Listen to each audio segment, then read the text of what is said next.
You are about to see the first of 3 films which have been made to help us size up our enemy, Japan. To beat the Japanese and to do the job thoroughly, we have got to understand them thoroughly.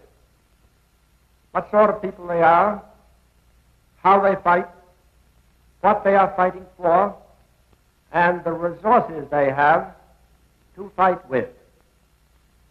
You will see the harsh, unpromising land, small geographically and comparatively poor in resources, out of which, by making the most intensive and economical use of every inch of land, of every stone and tree and blade of grass, a fanatical people determined to conquer the world have built an empire strong enough to come within reach of this ambition.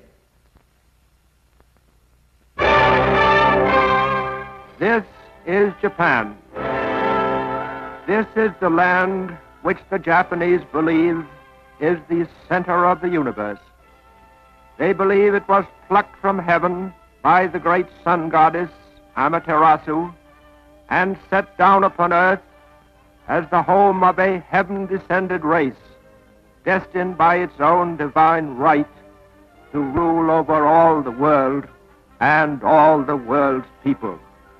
Because for centuries the one dominant idea of Japan's warrior people has been to hasten their destined day of world rule, they have been working single-mindedly to make of this crowded, meager land a springboard for conquest of the whole earth.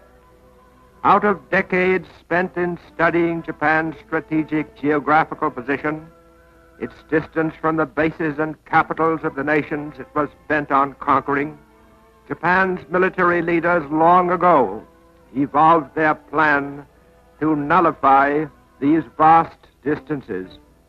By extending their power out over an ever-widening circle, they would in time place themselves within striking range of each of their objectives.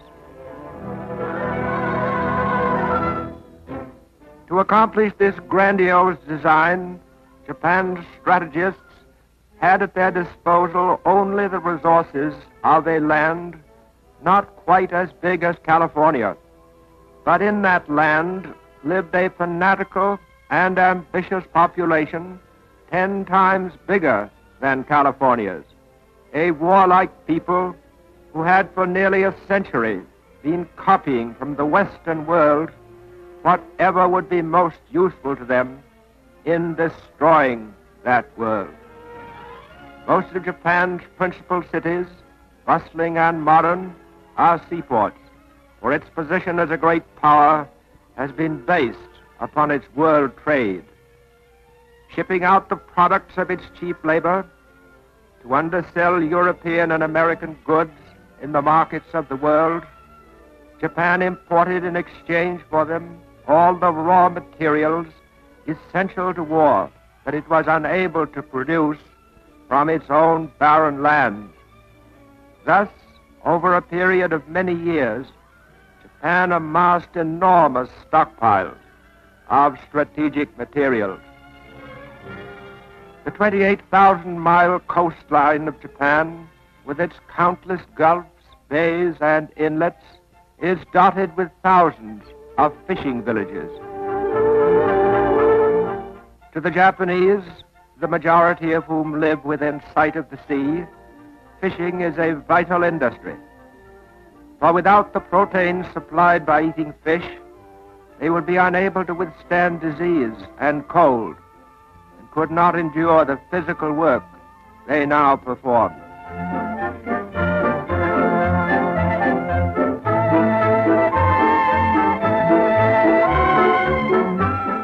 Stretching for 2,900 miles along the coast of Asia, the islands of Japan have a solid backbone of mountains. But this land, bleak and rocky as it is capable of supplying enough crops to provide the primitive standard of living to which the Japanese have been accustomed for centuries.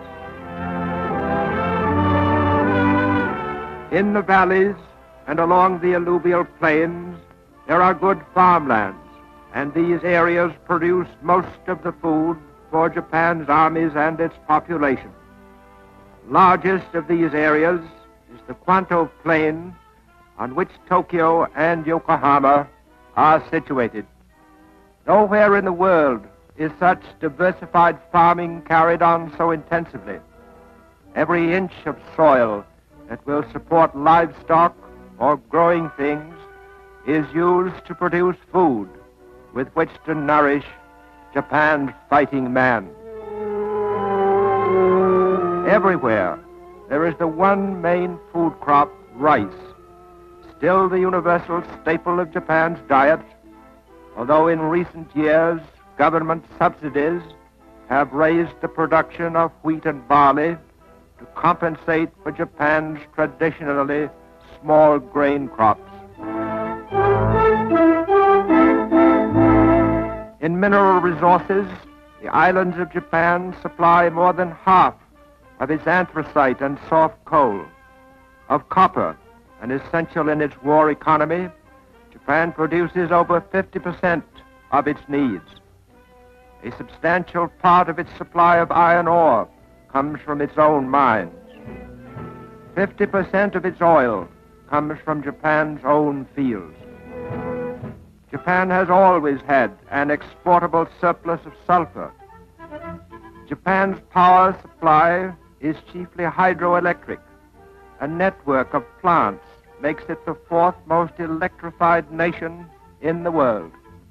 Railroads, planned with military needs in mind, link all its major ports and towns in a web of communications that permit the transportation of parts manufactured in small dispersed factories to key assembly points. Japan's railroad system is highly vulnerable to air attack, for there are few duplicating lines which could bear the load of wartime traffic if the main lines were broken at strategic points. A large part of Japan's heavy industry is located in northern Kyushu and along the coast of the inland sea. Into these mills and factories for more than a decade, Japan has been pouring all the steel and iron, all the strategic materials it could produce, all the vast quantities it could extort or purchase in the outside world, to be turned into armaments and weapons to build up its war machine, the instrument of its conquests. Working with savage determination, turning their whole productive effort to war, the people of Japan have been fighting one war while preparing for a greater war since 1931. Out of their resources, carefully husbanded, they have built up their industrial establishment and amassed their stocks of finished arms and munitions, for upon this greater war their very destiny depends. Today, still a formidable power on sea and on land, Japan is a relentless enemy of the civilized world, but one that can and will be beaten. For the United States has mastered the stern lesson Japan learned long ago, that only a nation which can bring into full play all its resources, all its wealth, and all the utmost energies of its people can win through to final victory.